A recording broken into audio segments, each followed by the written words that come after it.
And I am so fortunate to have a movie to share with you. They call it a documentary, but I'll talk about it later. It's really not a documentary, and it's really only 31 minutes. But I must tell you, in the last several months that I've been involved with preparing for this, and with kind of getting reacquainted with Ram Dass, who I'm going to talk a lot about in this talk, because the movie is Ram Dass Coming Home. And it really is a poetic experience in watching this, and we'll certainly get into that more in a moment. But I do want to tell you, I know a lot of you that, without letting you know of your age, kind of remember Ram Dass or have heard the name Ram Dass, or, way back. He's definitely dates me to the 60s, and to the wonderful movement that was occurring. And he came out of that as a real specific spiritual icon. I don't know if you remember, but his name, before he was given Ram Dass by his guru, his name, he was known as Richard Alpert. And he was a prestigious professor at Harvard at the time. And he was actually, and I don't know if any of you know this name, this will really date you, and I may even make you raise your hand if you've heard of this person, and that's Timothy Leary. Does anybody know? Ooh, hey, you guys are around my same age, I know. Anyway, Timothy Leary back in the 60s was considered, the acid guy, the drug guy. And I was in my late teens and early 20s, and and this part of it I didn't really know specifically or remember, but he was with Dr. Albert in Harvard, and they were both teachers there, and they started to play with psychedelics. And I don't know, this will date you too, but I don't know if you remember, but there wasn't this huge taboo during the 60s about psychedelics as there are today. There was a lot of experimentation, even in the government, going on in regard to that. So, and it wasn't what got them in trouble is the fact that they talk about it or they themselves even took it, but they had given some graduate students some psychedelics in their research, and it ended up getting booted out of Harvard. And so now we're going to go back to Dr. Albert, and what happened with him then is what those experience did for him back then, as it did for many, it kind of opened him up in terms of a consciousness, in terms of an idea that there was more to us than, as the trailer said, power, power, power, especially in this country. The need to, the right picket fence, the job, the marriage, the children. Not that I'm saying at all that that's not, but the consumerism and consuming all of that outside of ourselves, and not really knowing that there was anything else. And the anything else, and what Ram Dass, alias Richard Alpert, learned was within. And what he calls, again in the trailer, love, love, love, what he discovered. And so that kind of took him into that kind of discovery for himself. And he ended up going to India. And in India, he became involved, and he became, or I should say, he embraced his guru, which he calls, I want to make sure I pronounce this correctly, Maharaji. And Maharaji opened him up in a way that was incredible. The way that, thank you, Michael, the way that what you walk down for your path, what opens you up. But during the 60s and the 70s, everybody was kind of going to India, but Richard really embraced those teachings. And the Maharaji gave him his name that he's known as through all of these decades, and that's Ram Dass. And that means to be of service. And as he studied, and all he wanted to do was absorb his guru and be in the presence and be able to just zone and be with the God of his knowing and spirit within, and learn how to release the things of the power that he had once embraced, and be able to embrace the love, the capital L, the spiritual love. But Maharaji had different plans for him. And he called him at one point and told him that what I want you to do is to be in service for the Westerners, because at the time all these Westerners were coming, and I'm talking 60s and 70s. And he did that, kind of kicking and screaming, because he couldn't understand why he had to deal with all these people, because he was finding this incredible trove of spirituality and within him, and he had to be with the Westerners. But now, speeding through time and decades, he has become one of the most incredible icons of these centuries. He's of the 21st and 20th century. He has served so many people in finding their spiritual way. And he has written many, many books. He's really famous for his first book in 1971, Here and Now. You know, I may have that off. I thought I had it down here, but that's okay. But he was a researcher, spiritual teacher, and author who impacted not just here, but all over the world. Now, Ram Dass Goes Home is directed by Derek Peck. And if you go to watch it, it is on Netflix, and I would highly recommend it. You're not going to find, and that's why I wanted to give you some background. Some of you kind of nodded your heads and remembered. I didn't want to give you too much.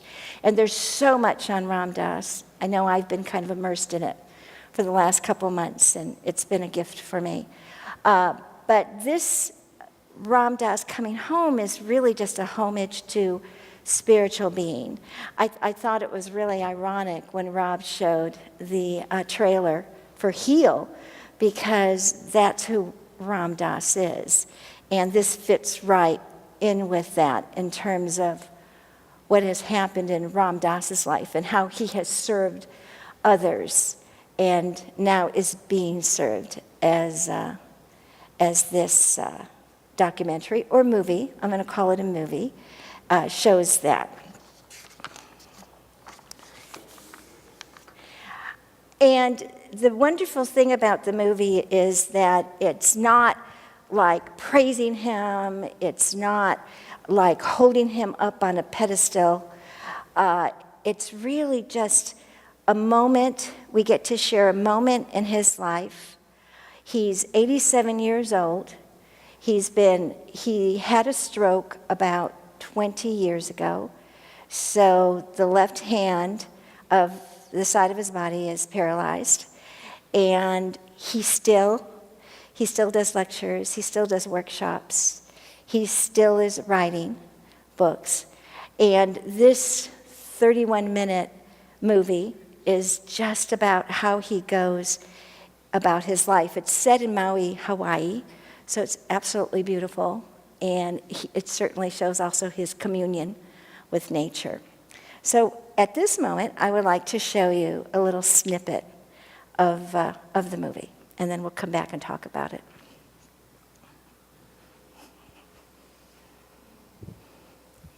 As souls, we are not under time or space.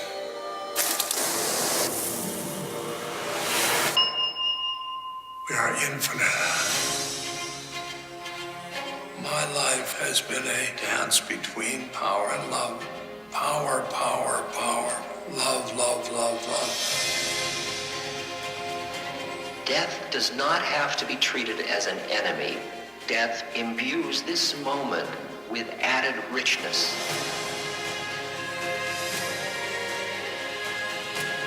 My stroke pushed me inside, and it's so wonderful.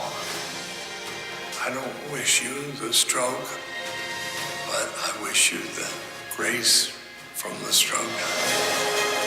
When I don't know who I am, I serve you. When I know who I am you. I am loving awareness. I am loving awareness. I'm home. I am loving awareness. I am loving awareness. That is, I think, Ram Dass's most famous mantra, and one that he embraces and uses every moment of the day. In the movie, you'll see him a lot of times just having his beats and saying, I am loving awareness. I am loving awareness. Can we all say that together? I am loving awareness. I am loving awareness. One more time. I am loving awareness. How wonderful to be at any moment of your life in that loving awareness. He also talked about we are not under time or space.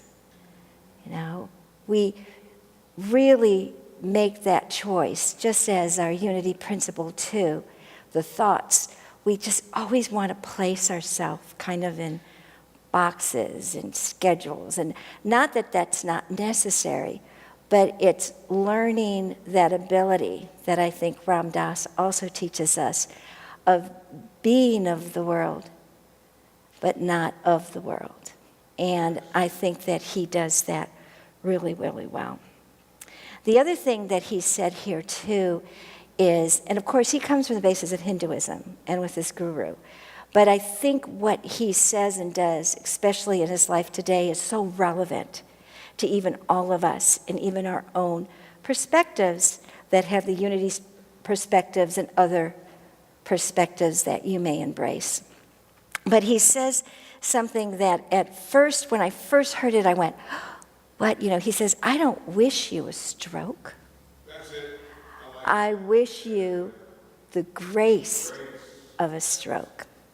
So I played with it and I researched and I meditate on, well, what does he mean? And all I can tell you is what it means to me and what my perspective, and maybe when you watch it, you can get something for yourself. And what I got out of him saying, I wish you the grace, I think for me, in reading and listening to some of his podcasts and some of the things that he says, I think that I got out of it was I wish you the grace of your trials and tribulations, of your emotional upheavals, of the problems you may encounter, everything that you say is suffering, is negative. What he wishes, what I wish for you, is going beyond that, finding that those situations that you're in take you deeper into your spiritual self. Because that's what Ram Dass says in this movie. He says, thank you for having the stroke, because it took me inside. And this is a man who's been a spiritual guru for all these years, and he says this situation made him even more present to where he needed to be with his God of his knowing and what he sought to be in the world as well. And as I had said earlier, that his affirmation of and his whole basis in Ram Dass that you'll find in his readings and his podcasts and everywhere you go on the internet, it really is about love. And that, of course, is a 12 power. That's not the 12 power that I focused on, which I'm going to share with you in a moment. But it really does define who Ram Dass is. He really is love. And not the love that, the love of a person or the lowercase L, but that uppercase L, that incredible spiritual, So deep it runs through all of the oceans on earth. Infinitesimal in the universe is the love that he represents. So now I have another little tidbit that we'll watch now.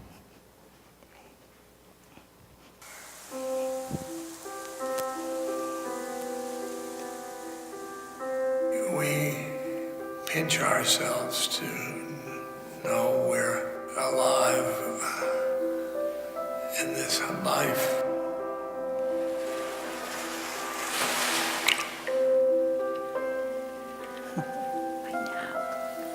I am loving awareness. I am loving awareness. I am loving awareness. I am loving awareness. I am loving awareness.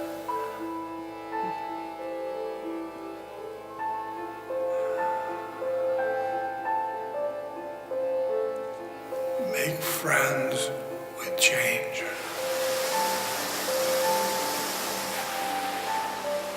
Death is change. Just another one. Just another one.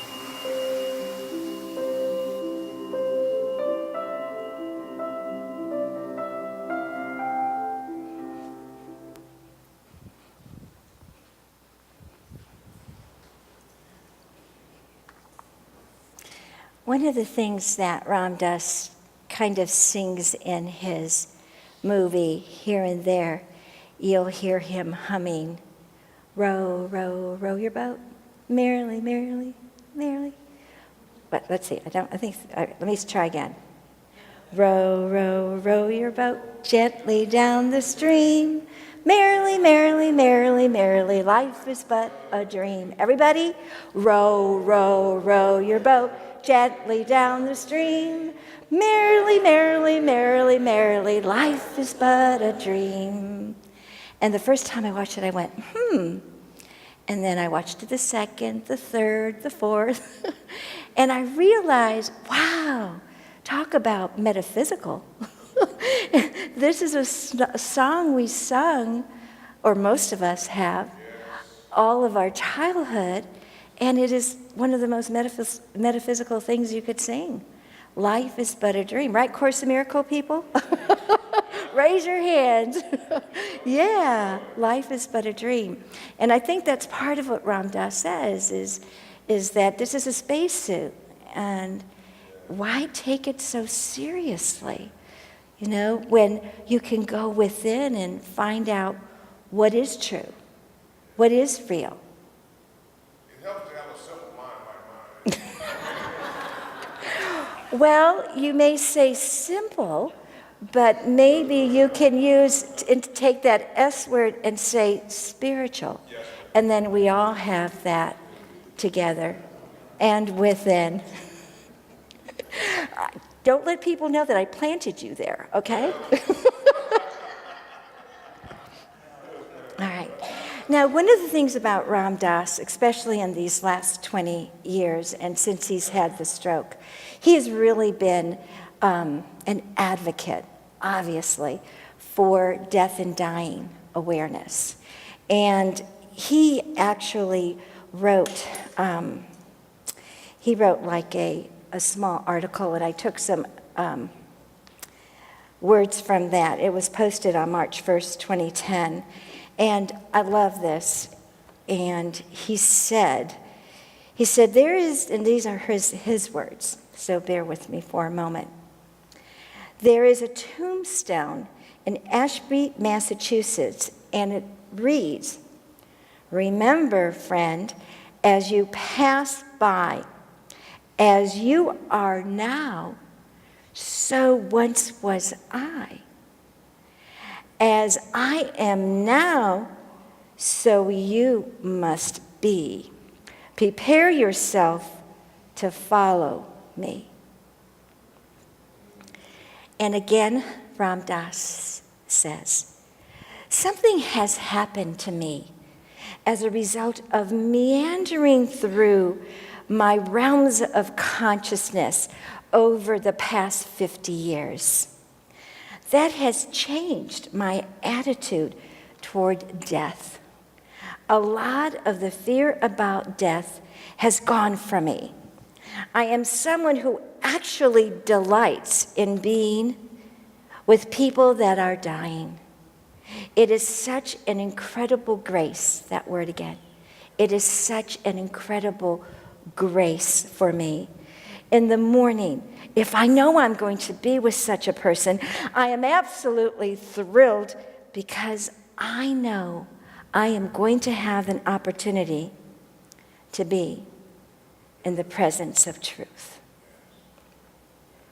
And he further says, it has now become acceptable in our U.S. culture for people to die, or for some people. For many decades, death was kept behind closed doors, but now we are allowing it to come out into the open. Having grown up in this culture, the first few months I spent in India in the 1960s were quite an experience.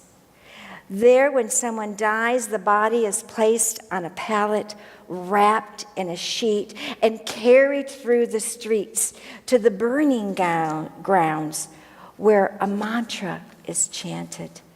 Death is out for everyone to see. The body is right there.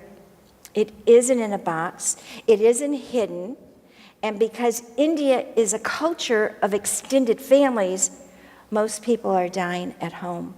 So most people, as they grow up, have been in the presence of someone dying. They haven't walked away from it and hidden from it as we have in the West. End of quotes. And Ram Dass, if you're interested, and even if there's an inkling of fear in your heart about death or dying, or maybe something medically happening to you, I highly recommend you. Okay? I highly recommend you to look for some of his podcasts and essays on it, because it will change your mind, and it will give you solace and a different perspective.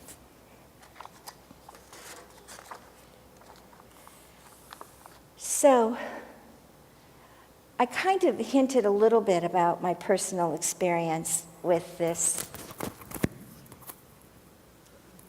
Doesn't want to stay out. You can hear me now, right? Right now. Here now. Right now. It really did.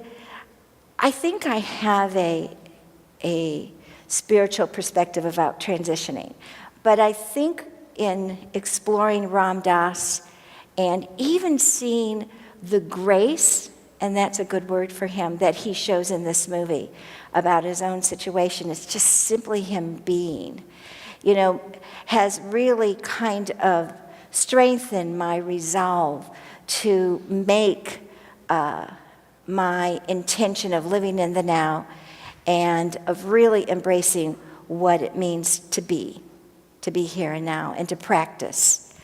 In terms of looking at a power that really connected to the movie and connected to me, it was will.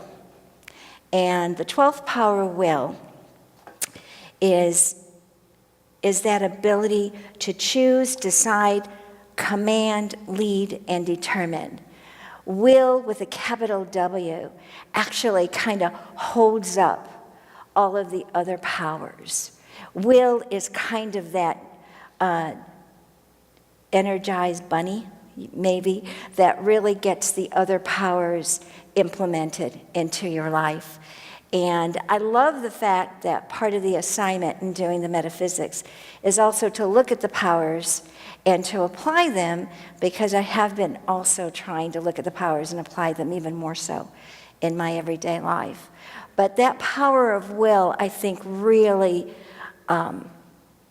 emphasizes what and who Ram Dass is and is doing, because he's using all of those 12 power elements to make his life a testimony to being a spiritual being. We always talk about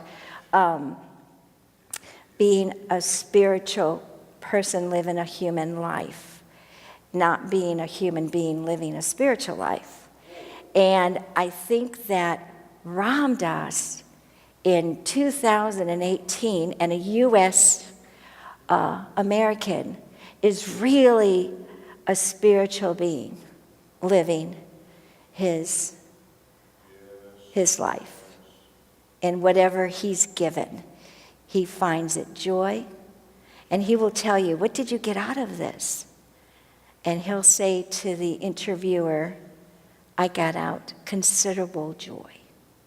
Isn't that amazing to go through something really major? And what we define in our human perspective as traumatizing and say, what I got out of that was considerable joy. That's where I want to get to.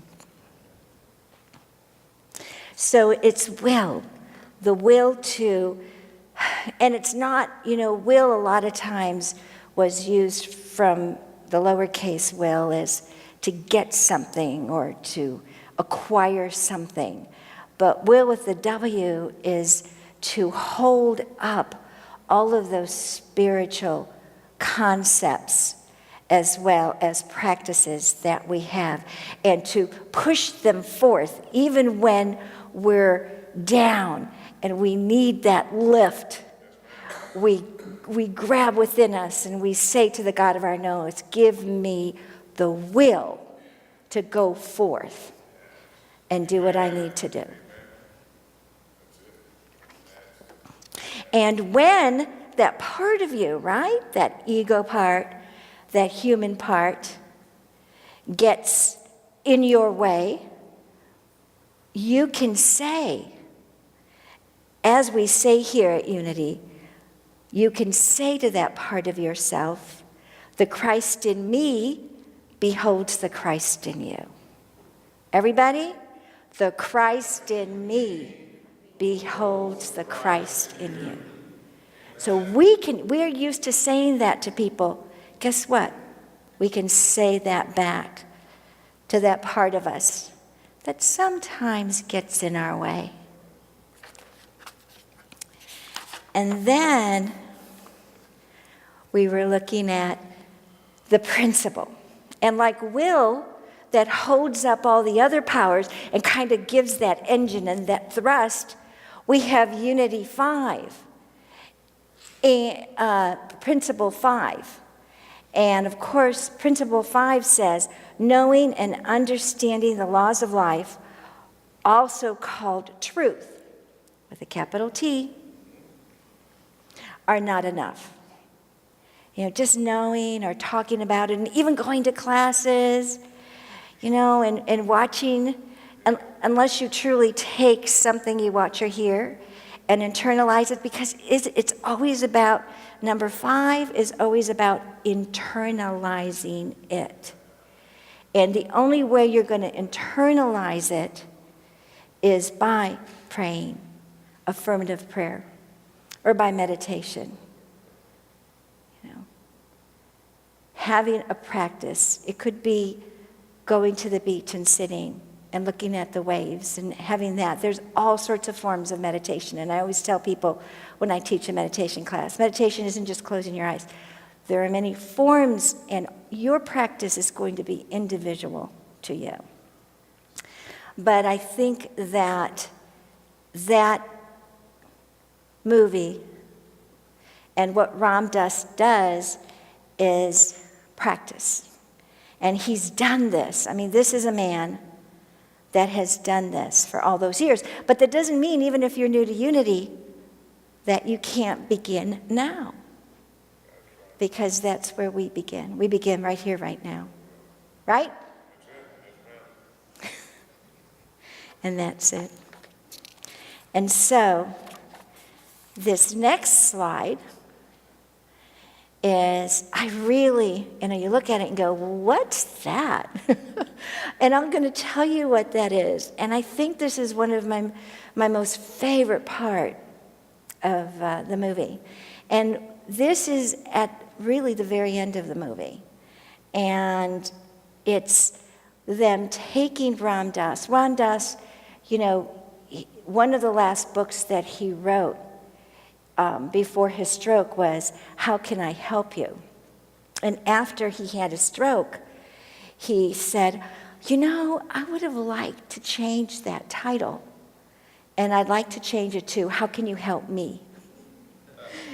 Because, again, especially in Western culture sometimes, we got to go it alone, especially in crisis, especially when, and then we think, well, the people that really care are going to know and they're going to help me.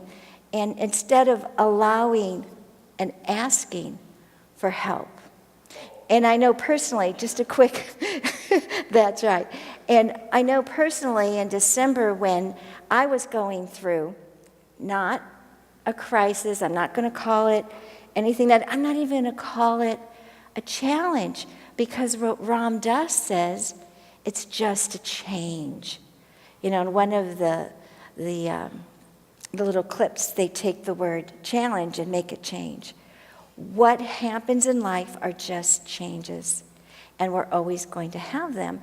But in these changes that I had in December, one of the major things that I had to learn was to accept help.